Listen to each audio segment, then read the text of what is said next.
Thursday, September 3rd, 2015. This is the Hermetic Hour. I'm your host, Poke Runyon, and tonight we present the first of a series of lectures on the spheres of the Kabbalistic Tree of Life and their relation to Hermetic magic. Now, the texts we will refer to are Paths of Wisdom by John Michael Greer, The Mystical Kabbalah by Dion Fortune, and A Practical Guide to Kabbalistic Symbolism by Gareth Knight, and Hermetic Yoga Beyond the Middle Pillar, Volume 1 by Frater Thabion, and Malkut is the sphere where the Holy Guardian Angels are contacted. There are 3 of them. And where we find the treasure cave of the dragon. So, if you want to start at the bottom and then follow the dragon upward, tune in and we will begin the journey. Now, the dragon we refer to, of course, is depicted in Johann Gichtel's Elemental Man, that drawing that we derive the Western Psychic Center system from. And dragon rises up, and Gichtel even describes riding the dragon. Now, as we have said in earlier shows talking about Johann Gichtel, he was a bit of a prude, and as far as he was concerned, of course, the dragon was obviously the Western version of the Kundalini. He knew that, and he was a bit of a prude, so he still realized that we had to ride the dragon up to purify the spheres and purify the dragon while we were doing it. So he was kind of breaking the dragon like a bucking bronco and riding the dragon on up to the spheres. Finally got it up to Tippereth, and if you look at his drawing, and I'm sure all of you have seen a picture of it, of going up the psychic centers, the middle pillar, that you see the dragon kind of curled around Tippereth up there. So the dragon lives, of course, down at the bottom of Malkut, which is the lowest sphere in the Tree of Life. Now, quite frankly, it's been a while since we've gotten Kabbalistic on this show. Of course, Kabbalah is one of the root structures that modern Hermeticism is based on. When I say modern, I mean ever since the Rosicrucian period, when Kabbalah was reintegrated back into the Hermetic system. And for a while, it was separated from the Hermetic system, but the Rosicrucians reintegrated it back in, and then the Masons continued on with having it integrated into the system. So let's talk a little bit about the Tree of Life before we get into discussing Malkut, which is the kingdom at the bottom, and that's where we are, by the way. That's the physical world, and it is probably the most important sphere in the Tree of Life. But we'll get into that once we describe the Tree of Life. So I think we need to go back and review a little bit on the Kabbalistic structure here. Now, in the Book of Solomon's Magic, which I assume by now most all of you have, on page 57, I have a very, very short one-paragraph definition of Kabbalah and the Tree of Life, and it reads this way. Kabbalah is a philosophical, mathematical, geometric system that describes the creation and operation of the universe through 4 dimensions by employing a schematic design containing 10 spheres of descending emanation connected by 22 paths attributed to letters of the alphabet and their numerical equivalents. Now that is a very, very quick, if not somewhat, well, I'm not going to say quick and dirty, definition of Kabbalah. That's just the bare bones. And I went on to say, now this is a starting point, but not much better than giving weight, height, and color as the definition for an elephant. Essential to understanding Kabbalah is the concept of the Ein Sof, the limitless nothing that contracts into itself and produces the Ein Sof Aur, the limitless light, which then extends and produces the universe and and continues to enliven or ensoul it. Now, this conception predates modern physics' Big Bang theory by thousands of years, and it also puts Kabbalah philosophy in a very controversial position in relation to Orthodox Jewish and Christian religion. At the highest level, the Kabbalist can conceive God is not judgmental or in any way dissatisfied with his creation. He simply is and continues to be. A contemporary popular analogy would be the Force, as in Lucas's Star Wars films. Now that gives you a quick idea of the way the Kabbalah works. It starts with this Big Bang, and then it descends through 4 dimensions, 4 different levels, and these levels can be thought of as levels of vibration. They can be thought of levels of size. In other words, the size and of size, frequency, and integers of particles. You can think of dimensions that way. And you can think of dimensions as geometric structures that are very tenuous. You know, and as we get into these various modern theories of physics, like string theory and M theory and all, we find we're going back more and more and more to analogs to Kabbalistic speculation. Now, as these 4 dimensions, they are all of them interlocked. In other words, they all exist. Let's say in one. If you had a box and you wanted to put the whole universe in a box, according to this theory, all of these dimensions would interlap with it. Would interlap over each other. They would all be interpenetrating. However, in order to make this thing workable, we need to separate them for the purposes of working into diagram them, if you will.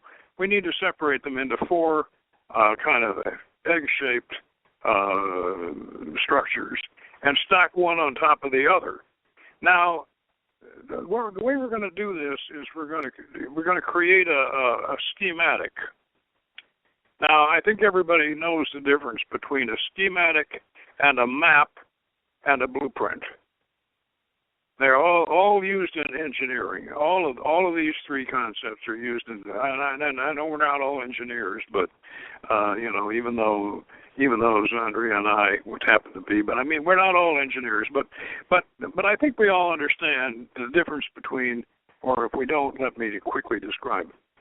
A map is a overhead projection looking down where things are located on the ground below, so to speak, and into scale, like a road map. And a blueprint is a drawing, a plan showing how something is constructed, how an airplane or a car or any object is constructed with its dimensions and in its perspective and its dimensions. Whereas a schematic is essentially a wiring diagram or a plumbing diagram that is not necessarily to scale. It isn't. A blueprint may show all the plumbing or all the wiring as it actually is, and as you are actually going to install it. But it is in a way not as functional as a schematic, which does not have to be to scale and does not have to be to. It doesn't have to be something that you can go out and put it all together just the way it is laid out. A schematic shows the flow of, let's say, of electricity through the wiring or the connections that it makes, and it also, or in plumbing, it shows the flow of whatever it is you're running through the pipes, and it's an operative diagram of what goes where, but it doesn't go. It isn't to scale. Now, I think everybody understands that. So that's what the tree of life is. It's a schematic, and so we take these dimensions, which actually all coexist within each other, and we separate them into four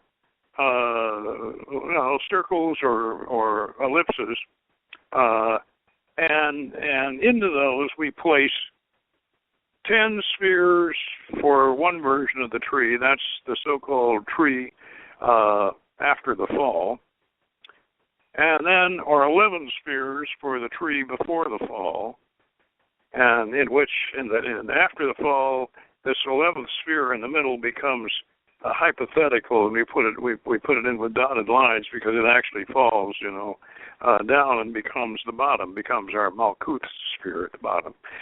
So we have this diagram of these spheres. Now, this is something I want some of you, especially some of our students, to realize, that this schematic, in order to be really, really usable and in order to be really workable, should be done, should be created on a scale. Now, I know this is not a blueprint, but it still should be created on a scale because the geometric relationships between the spheres and the paths and the way they're connected do have some importance in the structure in your mind, the way your mind works. The way you, this, in fact, let's say that this tree of life is a sort of a computer program for your brain.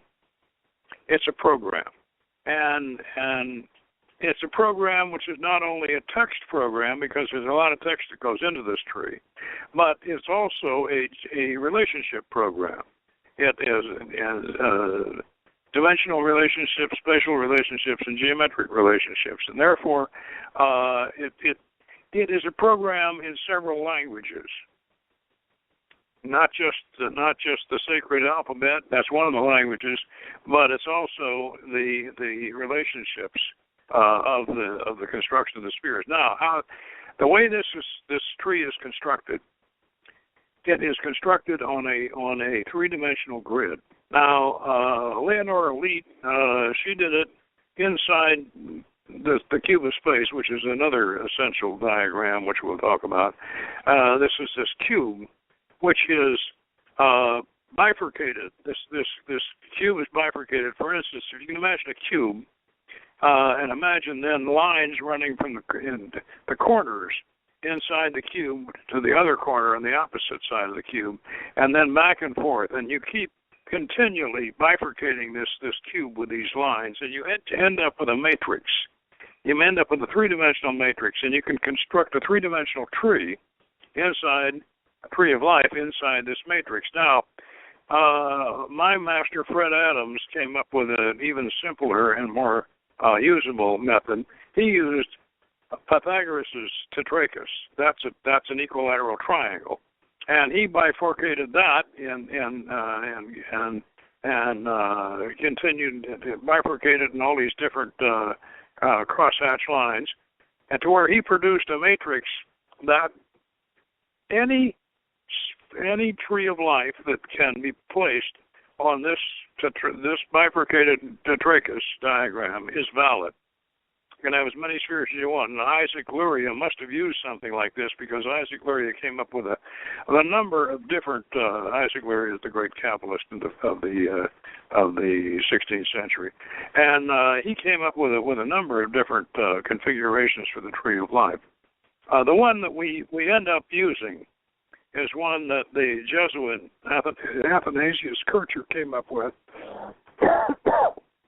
That's the one that we end up using, and today, and that's the one you find in the Golden Dawn, and that's the one that most everybody uses for the 10-sphere tree after the fall. And any tree that you can place with the spheres and draw out on this this Tetrachus diagram is going to be valid, at least in its construction. Now, your next question you're going to ask me is, well, where do I find this diagram so I can check this out? Well, we have it in Secrets of the Golden Dawn cipher manuscript, which is one of our books that we offer, and you can get it on Amazon. And it has that Fred Adams Tetrachus, and we trace out the Tree of Life, the Kircher design on that to show you how it works. So you might want to check that out. Now, the tree, as I said, it goes through these four dimensions. Now, the first dimension on the top, the beginning, is Atziluth, and Atziluth is where the Big Bang and the limitless light condense, and they become the sphere, the top sphere of the 10-sphere tree, or the 11-sphere tree, and we call it Kether. And it is the sphere of light. It is the sphere of it's the manifestation of the original manifestation of God, and in His creative sense. And so it produces the light, which then proceeds downward. Now, something I need to explain about Atziluth is, remember I said that Atziluth, all these four dimensions are coexistent with each other. And so we have and each one of them has a color scale. And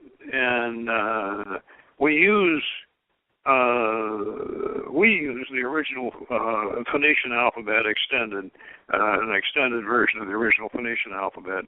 But then the Golden Dawn, of course, uses the Hebrew alphabet. And they have we have a color scale for the alphabet, for these alphabets, in each one of these dimensions.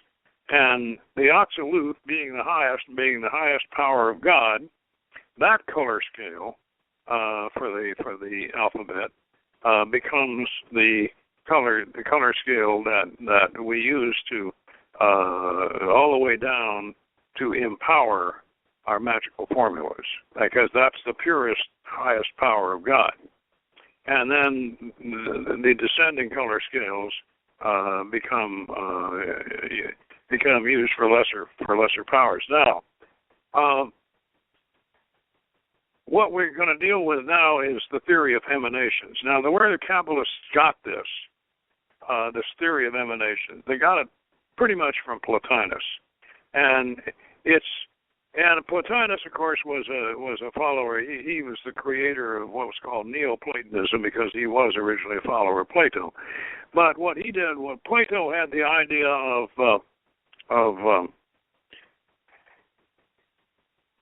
that forms, thought forms, of course, go into this, or the thought forms of God create the universe. And then the thought forms of man, who is ensouled by God, the thought forms of man then in turn create what man can imagine is in the process of creation. And these thought forms become descending emanations. And the original creation of the spheres comes down from Kether, and then it goes down, it crosses into the next dimension, which is Bria. And Bria contains Hesed and Binah. It contains two spheres. This is the first duality. And this is where duality starts. This is like the Eastern, the Chinese yin-yang. That's the Western version of the yin-yang. This is where you have kind of the power. One of them, you can say that Chokmah is male, and you can say Binah is female.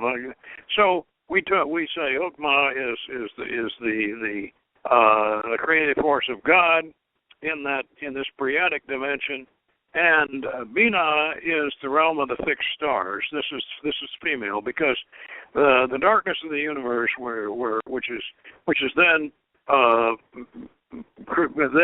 filled with the stars from the marriage, let's say, of Hokmah and Binah, and this then creates, so Binah being the supernal mother, and in Phoenician terms, we call her Asherat of the sea sea being also space, and so the Briatic dimension is the great yin yang, and this is where we get the first duality. Now, then below Bria we have a large elliptical that we do it. Of course, as I say, all these dimensions are interlocked, but we have this large elliptical dimension called Yetzirah, and this is the formative world, and this is where we have the lower spheres below the duality of Hokmah and Binah, and we have Hesed. And then we have Geburah, and in the middle we have Tiphareth, and then so we have, you can, as you visualize this, you can have a pillar down the middle, and the pillar goes from Kether on through Dahath, which is that hypothetical one I'll talk about in a minute, and then it goes down through Kether right in the middle. That's the solar sphere. That's the sphere of beauty. And then it proceeds on down to Yesod, the sphere of the moon, and then down to Malkut, which we're going to talk about tonight. And that's the middle pillar. And then we have these two pillars on either side. The pillar of mercy on the right side, and the pillar of severity on the left side. Now, the descending emanations in this tree are described as a flaming sword or a lightning flash. Now, the lightning flash is more accurate because if it comes down, and those of you who have a tree of life in front of you right now, it'd be a good idea if you did. If you don't, I'm not gonna pause to let you. We'll pause for a commercial, maybe, and you can get up and get your tree of life and come back. But we'll skip that. But anyway, this lightning flash comes down. I think most of you have seen it, and it comes down from Kether, and it passes right on down. It goes into Hokmah, and over to Bria, and then down through Dahath to Hesed, and then over to Geburah, and then down to Tiphareth. And then down from Tiphareth to Netzach, and then over to Hod, and then down to Yesod, and then it goes from Yesod straight down to Malkut, which is the sphere down there. Malkut is the one sphere at the bottom in its own dimension, just like Kether's in its own dimension, and that's Ashia, and that is the dimension of the physical world. Here again, remember, all of these dimensions are interlocked. They all coexist within each other. And so Ashia is the dimension of the physical world, and that has one sphere in it, and that's Malkut, and that's the sphere of the earth. Now, as you have probably gathered, these spheres of the tree of life are also analogous to the planets. And those were referred to as the mundane chakras. In other words, the mundane spheres, the physical manifestations. So these actually, if you want to get Kabbalistically technical, all of these the planets themselves all exist in Malkut and or in Ashia. They all exist in Ashia. And they are all directly connected by gravity and everything else to Malkut. They're a part of the physical universe. And yet at the same time, they have the higher dimension aspect that we in Kabbalah and magic attribute to them. And they have their own set of spiritual beings, which we contact, and and as you probably have already gathered, astrology has a lot to do with this. And quite frankly, if anybody tells you that Kabbalah is not rooted in astrology, they don't know what they're talking about. Now, my answer to that is, if you don't think Kabbalah is rooted in astrology, just go ahead and get yourself a set of the Zohar. And the Kabbalah Center Zohars are very good. If they don't ever do anything else, that was wonderful. Just get yourself a set of the Zohar and go through it. And if it doesn't make a Kabbalist out of it, it sure will make an astrologer out of it. I'll tell you that, because Kabbalah and astrology are very, very much interwoven. So, and magic, of course, Hermetic magic. The basis of Hermetic magic is astrology, and as you realize, as you develop magical correspondences and magical operations, they're all keyed with astrology. Everything we do is related to astrology, and so sometimes when I'm talking about Geburah, I'll slip right back and talk about Mars, because they're interchangeable as far as I'm concerned. And the same thing about Tibereth and the Sun. Now, the reason why I've been doing this is kind of review you a little bit before we get into this about the discussion of Malkut specifically, to kind of review you on the basic principles of Kabbalah and how it comes down. Now, Malkut is as I said earlier, probably the most important sphere in the whole Kabbalah, because this is where we do it. Yeah, this is where we do it. This is the plane of demonstration. This is where it gets done. And this is where it gets manifested. This is where all the preforms end up. And I know my colleague Lon Duquette has a nice analogy where he goes back to Plato with Plato's example of the chair. And there's a preform before a chair exists. There is a chair in the imagination.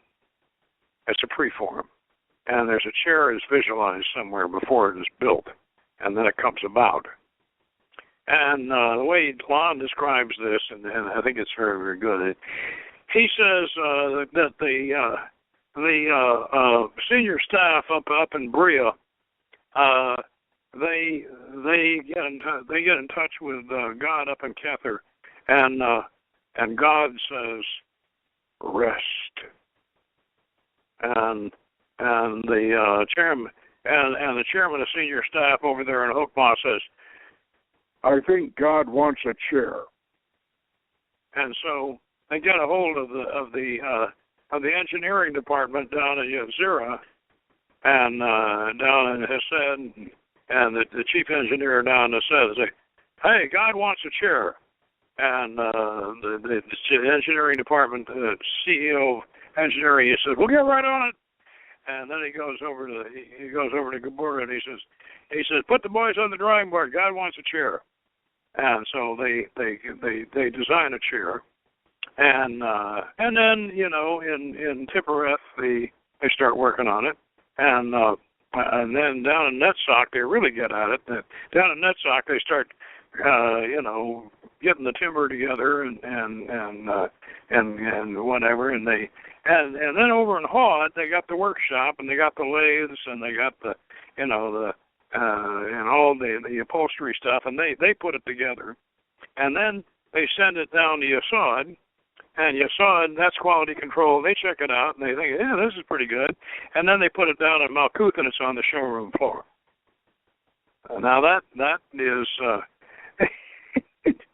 I think that Lon does very, very well with that analogy, because this is the way it works. But now, the formulas, and because God wants a chair, that sentence right there, God wants a chair, we would do that, write that out in Phoenician letters and in the colors of the Atzilus color scheme, and that becomes the formula, and that is passed all the way down, and that goes down the line, that formula, God wants a chair, you know, and everybody's oh boy, you know, and it keeps going, and that formula as it goes down, it changes color. The formula changes the color into into the color of the dimension, the color scale, the dimension it's in, and finally, when the chair reaches the showroom floor, it's got a price tag on it, which is God wants a chair, and that's what they call it. And when it's down there on the showroom floor, it's finally in the princess scale. And so this is a pretty good definition. Basically, this is a good definition of the magical creative process, which follows the actual celestial creative process, if you will. Now, with that in mind, let's talk about the characteristics of Malkut. Now, I said we had some texts for reference. Now, let me talk about these texts. First, I said we had the Paths of Wisdom by John Michael Greer. This is very good, and we've used this one before in our series on the Paths. And it's his write-up on Malkut is fairly short. He hits most of the bases, and he had most of the correspondences. And I like it, and I think for a first reference on this is really good. The Mystical Kabbalah by Dion Fortune. Now, one of the things about the Mystical Kabbalah, I know a lot of people have this book, and Regardi thought very highly of it, but there's a problem with it. At the time when she wrote this book, she was a Golden Dawn initiate, and she did not want to do anything on the paths because they were secret. The Golden Dawn, and that was one of the problems with the Golden Dawn, in my opinion, was that they put so much emphasis on the paths that they really did neglect the spheres. Well, Dion Fortune, so when she did her Mystical Kabbalah, she concentrated on the spheres and left the paths pretty much alone because most of that stuff she still considered a paratone, which is the Greek word for secret. And so it's worth reading. Dion Fortune's Mystical Kabbalah on Malkut is worth reading. For one thing, she has a lot of practical advice, and because Malkut is where you do your magical operations. That's where we have our magical temples, where we do our operations, where we make our tools, where we do where we do manifestations, where we do scrying, and all this kind of business, and divination. And by the way, Malkut is the sphere of divination. This is where you do geomancy, tarot, astrology. All of this is done in Malkut. Now, so Dion Fortune has a lot of practical advice. Some of it is kind of Victorian. She, one of these Victorian occultists who like to talk about ectoplasm. Oh boy! And that whenever I run into that, I kind of think, here comes the floating trumpet,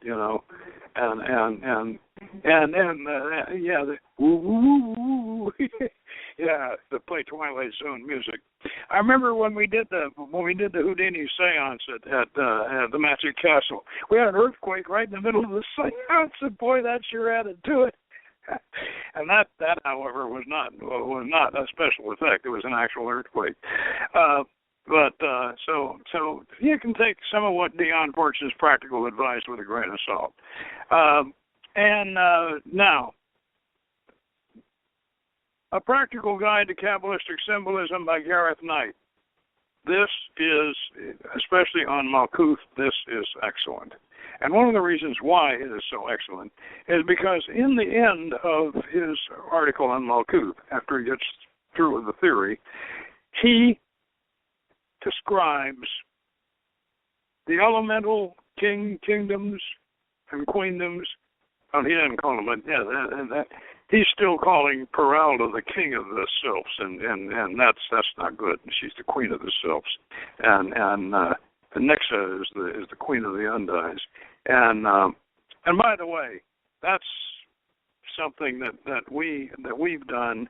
We have made the male and female, the archangels of the quarters and Gareth Knight's mundane name is Basil Wilby, and he has a website. He's still going, by the way. He has a website. You can get on there. But his practical guide to Kabbalistic symbolism has been reprinted. It's available, and it's very, very good. It's a little dated too, but then he has some Britannia rules the waves kind of philosophy. So does Dion Fortune, by the way. And she's one of the things about Dion Fortune's comments is she's going on about talking about Eastern mysticism and talking about the mortality rate in the East and the squalor and the lack of sanitation and as if you just know that this is the British saving the Indians from their pollution and everything. But now, at this point, here all of this, and apparently all of this, this sanitation and good midwifing procedures and everything that we brought them during the colonial period, all of that sort of thing, we're negating it by all of our genetically engineered food that we're getting them. So I don't know whether some of this Victorian extolling is really valid in that respect. But make up your own mind. However,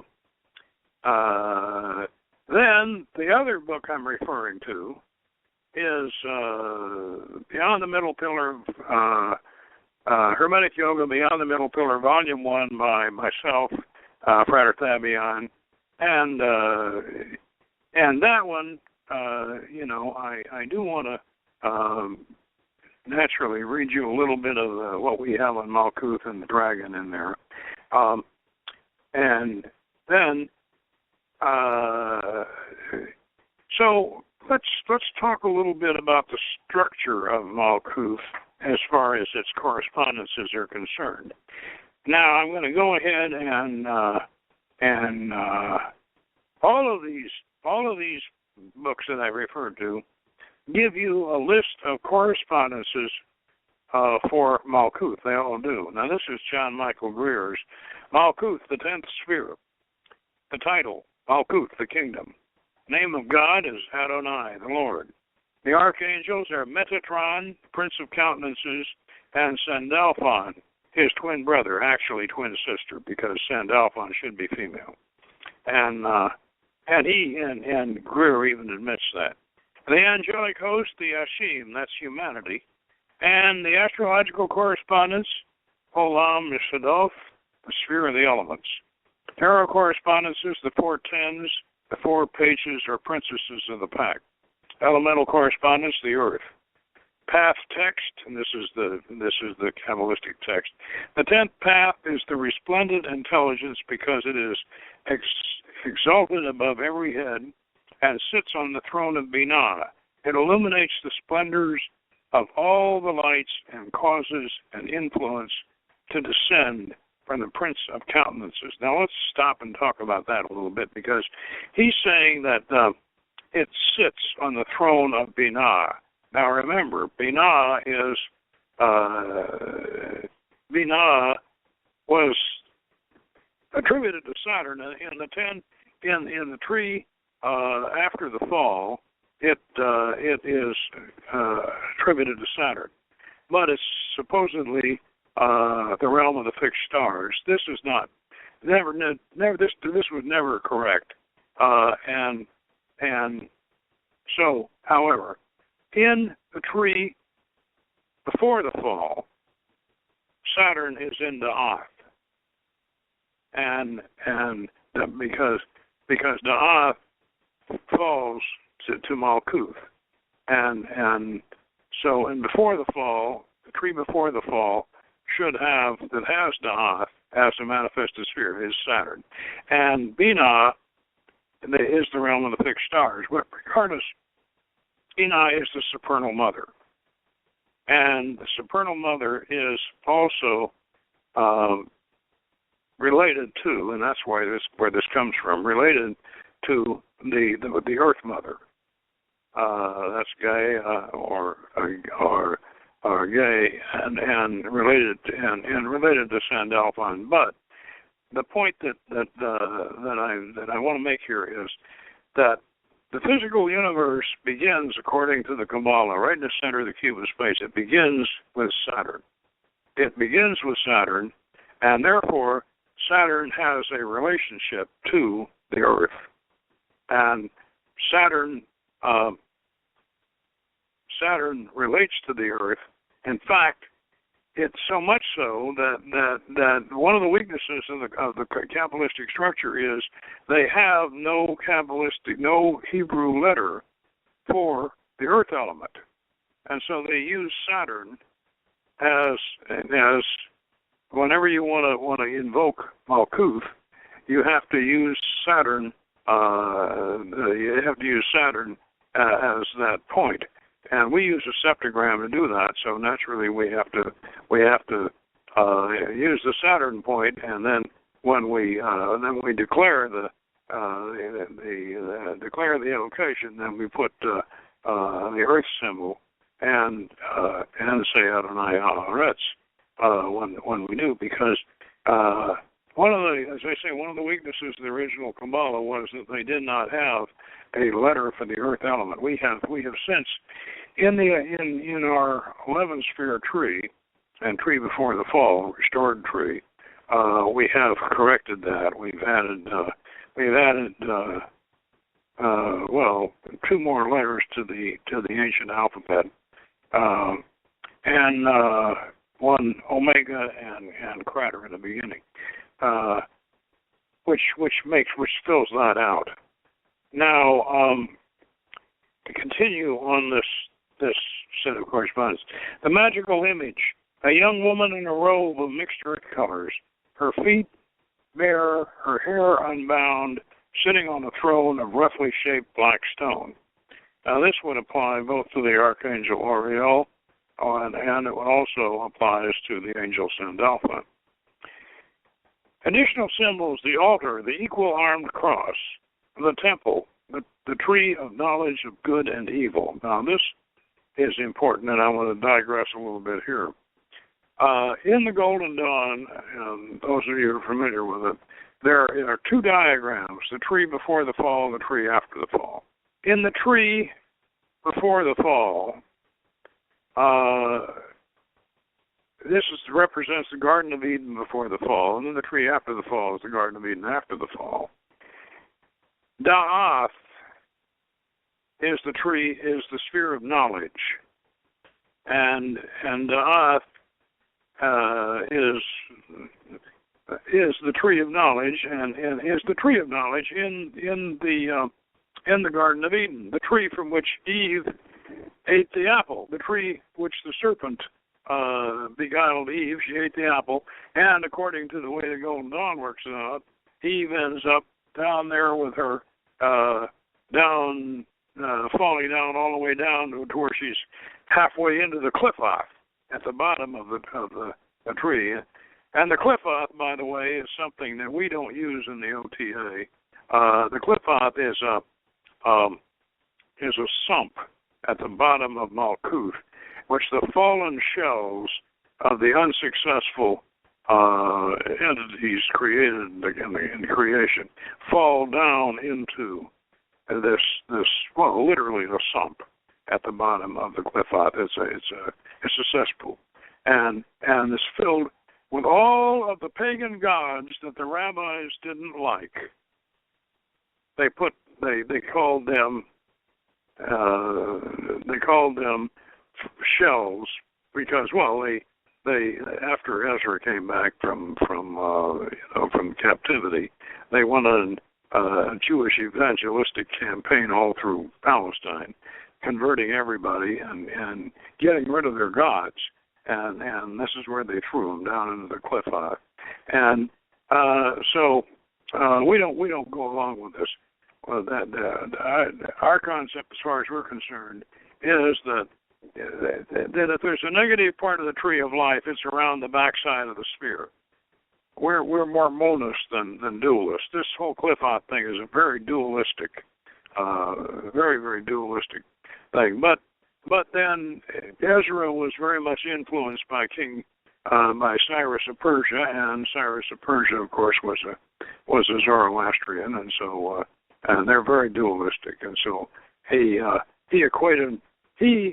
ends up equating all of the Hebrew Astarte, Baal, and even, and unfortunately, even Father El, the original god, got equated with Ariman and all the Persian demons, and so they threw them all down in the sump. So if you down the bottom, but interestingly enough, if you notice the way the tree of life is constructed, the serpent of wisdom comes all the way up from the bottom, touching every path on the way up, going back up the tree, all the way to the top. And what is that serpent? That's the same serpent that whispered in Eve's ear. And what did Jesus say? Be wise as serpents. Yeah. And so the snake ain't that bad. And Da'ath is like the apple, sphere of knowledge. Now, before you start to thinking that I'm talking like a Satanist, I want to point something out to you. The Bible. One set of books, God was El. And the other set of books, God was YHVH, or Jehovah. Now, what Ezra did was he took all of the books that were where they called God El, or Elohim, which is plural, as you know, and that means that it was El was the Father God of the gods. He took all of those, and whatever he liked out of those books, he retained, and he put YHVH ahead of Elohim. So it reads Jehovah Elohim. In other words, Jehovah of the gods, and then he threw the rest of the book away, and so and this goes all through the Old Testament, and it even continues into the New Testament. Hebrews was not written by Paul, and that Hebrews is where it says Jesus was a priest after the order of Melchizedek. And Melchizedek was a priest of El. He was an Elohist. Now, these two books, so this has nothing to do, when I'm talking about the serpent, and I'm talking about what happened in the Garden of Eden, it has nothing to do with Satanism. It has to do with the fact that the Bible was majorly plagiarized, altered, and perniciously edited by Ezra. I want to just explain that because there's so much symbolism in this, in the tree of life, with the lightning flash coming down, the serpent coming back up, that you need to understand that we're not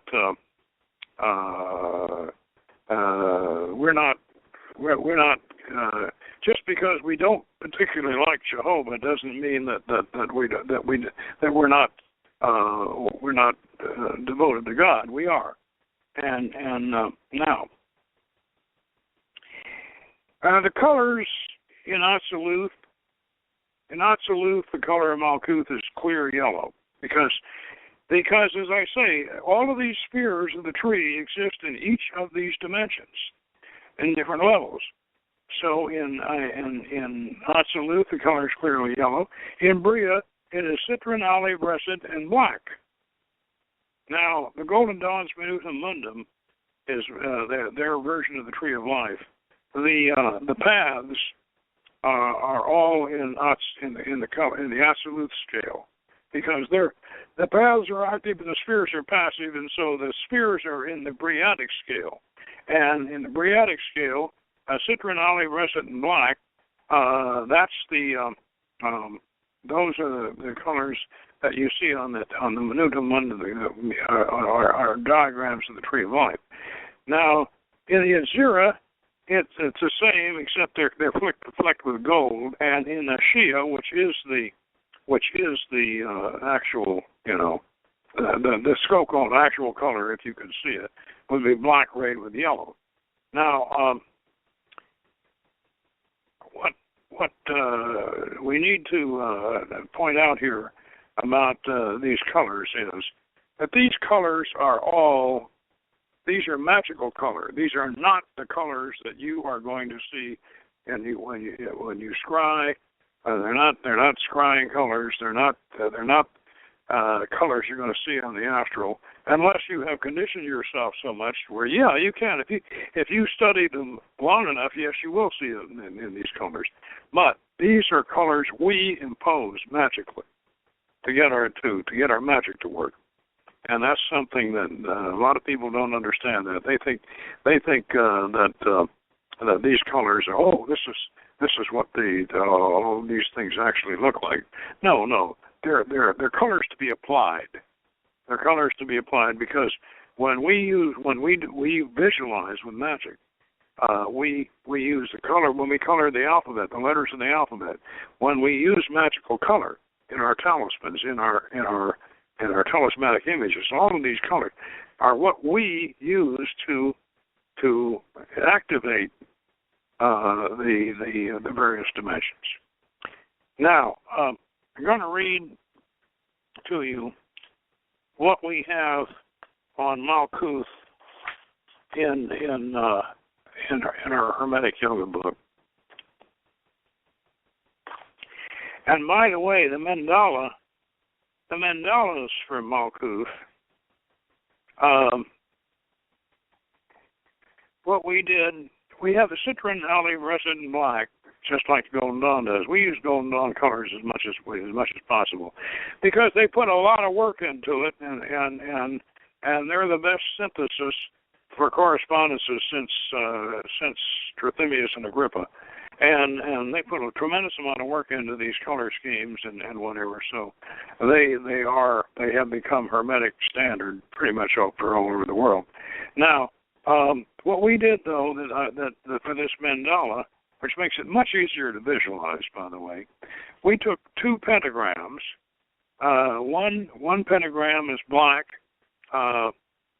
One pentagram outlined with red on the olive drab on an olive drab background, and it's black and it's outlined with red, and it's pointed downward, upside down pentagram. And then there's one on top of that, superimposed in yellow and outlined in white, and that's superimposed over it, which gives you a 10-pointed star, which is what you need for this mandala.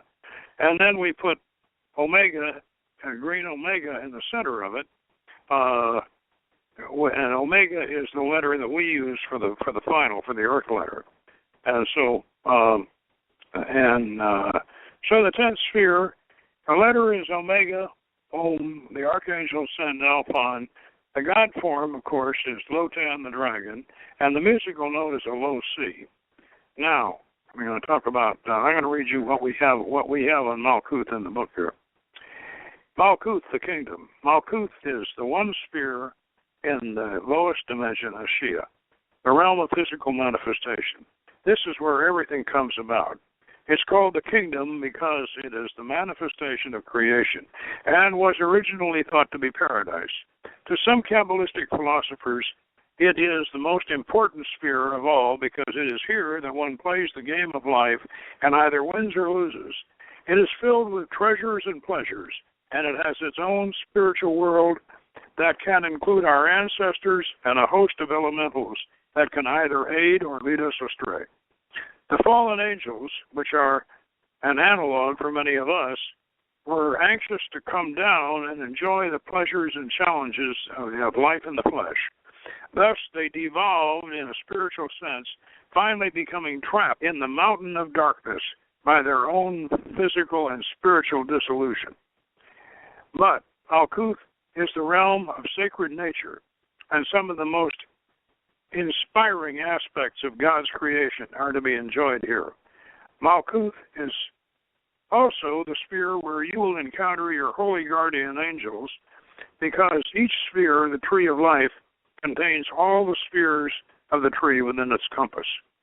Malkut should be a place of love and beauty for all humankind, and we should strive to bring peace, love, and compassion to all our fellow humans. Through me flows a river of unlimited love is our transformation mantra, meaning that love should flow from us to all humankind and to nature herself. For the earth is indeed a goddess in her own right, the anima mundi of the Renaissance magicians, ruled over by the archangel Sandalphon. The dragon in the caverns below, traditionally sleeping on his mound of treasure, represents our smoldering passions that drive us toward success, procreation, and creative endeavors. We can use this dragon as a steed to ride upward through the spheres of our body of light, carrying us on a spiritual quest to acquire knowledge, wisdom, and finally enlightenment. In this way, we evolve toward the light which created the holy spark within us at the dawn of time and stayed with us from lifetime to lifetime, always yearning to rise toward the fountain source of its holy brilliance. It is that spark that proclaims the great mystery, the great I am, and so are you. Okay, now, let's talk about the dragon a little bit. The dragon, as I said, is the Western version of the Kundalini serpent. Now, in the Kundalini serpent, as you probably know, is female, whereas our dragon is male. And our dragon, our dragon is male on the Phoenician side of the Phoenician side of the fence, but over on the Babylonian side, the dragon of chaos was female. And that was Tiamat. And as you remember, Marduk hacked her all up, Baal, with Tanit's help, of course, manages to master Lotan, as we do in our winter solstice ceremony.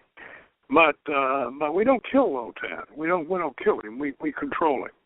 And in our Phoenician mythology.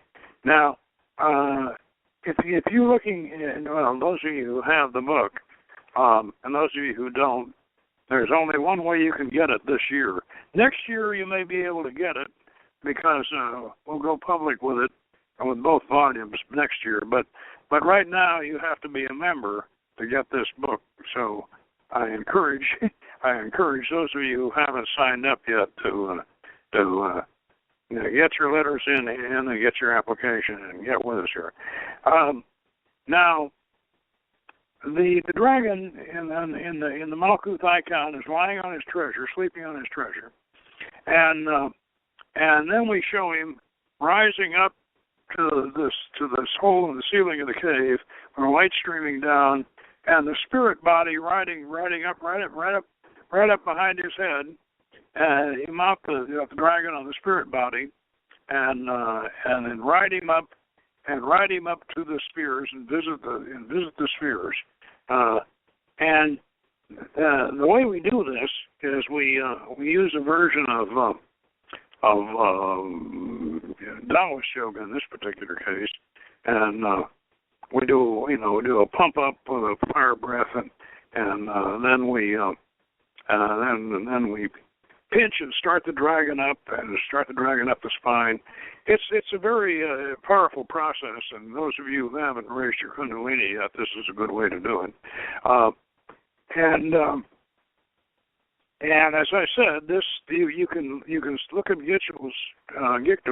I keep mispronouncing it Gichtel. It's Gichtel, and my German is not that good. But anyway. You can look at Gichtel's drawing, and you can see the dragon circling around Tippereth.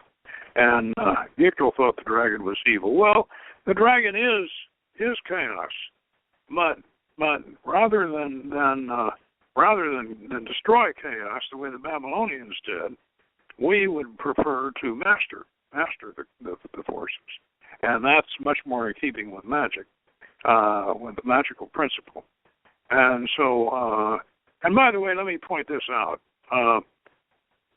because it's a good analogy to chaos magic. In chaos magic, the dragon masters you. You don't master the dragon. And so this is the dragon of chaos is a force to be controlled and to be used, and that's the way we prefer to do it. Now, Basil Wilby here at night has a very, very good in the tail end of his chapter on Malkut. What he does is he reviews the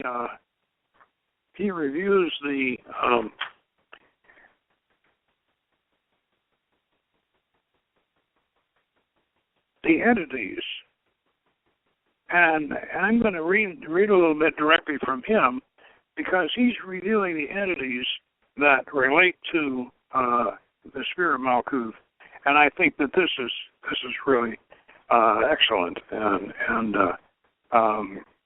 now let's see. It's on page 198. The practical implication of all this is the etheric physical structure of the Earth, which is built out of the projections of consciousness of elemental entities. It relies on humanity to put in touch with spiritual realities, as the elementals are creations of the created. That is, they are units of consciousness created by the evolutions of flame, form, and mind. And he's quoting now from the Cosmic Doctrine by Dion Fortune. And not by their own development. From the spiritual reality of the great unmanifest, they are doomed to extinction at the end of the day of manifestation, unless they have picked up spiritual vibration by that time. And the only way they can do that is through the meditation of humanity. This is the reverse of the old idea that if you don't believe in fairies, they're going to die out. And as the majority of humanity seems blissfully ignorant of its own spirituality, let alone the existence of the elemental kingdoms, it will be obvious that the plight of these elemental entities is a grave one. See, and Basil is very, very much a British folklorist, along with being quite a good magician. That's what he's referring to, is this old idea, like the fairy. We've all heard the story, and one way or another, where the little kid goes out in the woods and finds the fairy, and the fairy's crying, and the little kid says, "Why are you crying, little fairy?" And the fairy says, "Nobody believes in us anymore. Nobody believes in us." And, well, the kid says, "Well, I believe in you." "Oh, yeah, you do, but you're the only one, you know." And this is what Basil's talking about, and this is true. If you believe in elementals, they exist, and they do. I don't know what Bill Steele thinks about this, but probably you go along with the same idea. I imagine he would. He believes in some beautiful mermaids over there in Hawaii, and he's found a few. And the sum total of all of these elemental entities, which hold together the esoteric stresses of the planet, is called the planetary being. In some cosmologies, it is referred to as the planetary spirit. But in the light of the facts just stated, the title is a misleading one, for it has no inherent contact with spirit. The Archangel Sandalphon is its guide, for she holds the concept of what it should become, and this concept, which has objective existence on its own level, can be called the planetary entity. However, the bridge between planetary being and planetary entity has to be built up by humanity itself, and this constitutes one of the tasks of the initiated adepts, though it is really the responsibility of all humanity. The planetary being is helped much by the right attitude to earthly things. That is, the application spiritual principles in ordinary life. The ethic of Malkut, order and efficiency, has to be consciously pursued all day long.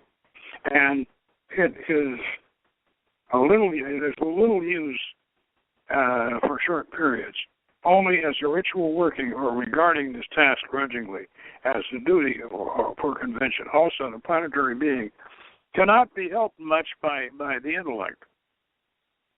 Let me digress a little bit here. This is earlier on in this article on Malkut. Basil talks about living in the moment, which of course is quite a big, has been a big thing.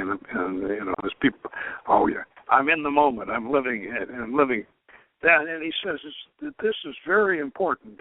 That hardly any of us are really living in the moment in the physical world.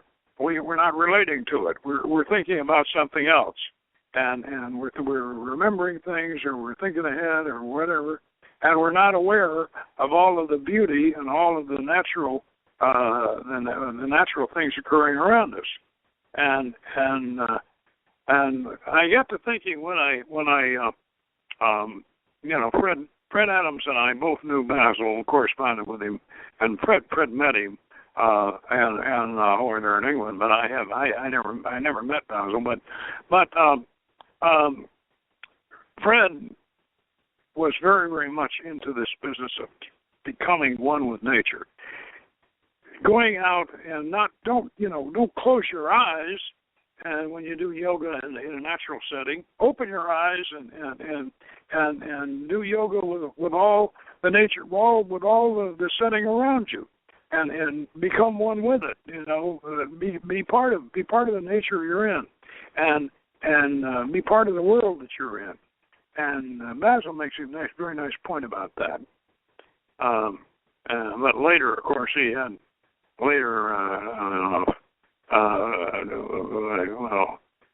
Basil took up with a fundamental Christian minister, and they went out and they exercised pagan ley lines, and oh boy, oof. Oh, man, that wasn't too good. But